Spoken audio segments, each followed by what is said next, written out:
let's see how to change the background color of a document in Microsoft Word. So first, we want to open up Microsoft Word. And as you can see here, we have our document. Now, traditionally, Microsoft Word automatically sets the background color into white. However, we have the option to change it. We can simply go into the Design tab, as you can see here, and click on Page Color right at the end of the right.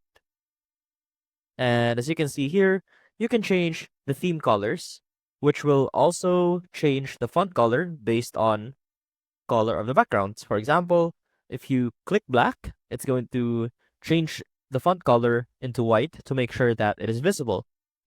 You can also choose more colors if you want to, right here.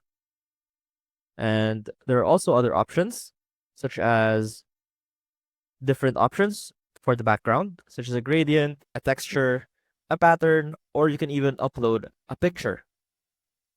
And that is how you set the background color in Microsoft Word. See you soon!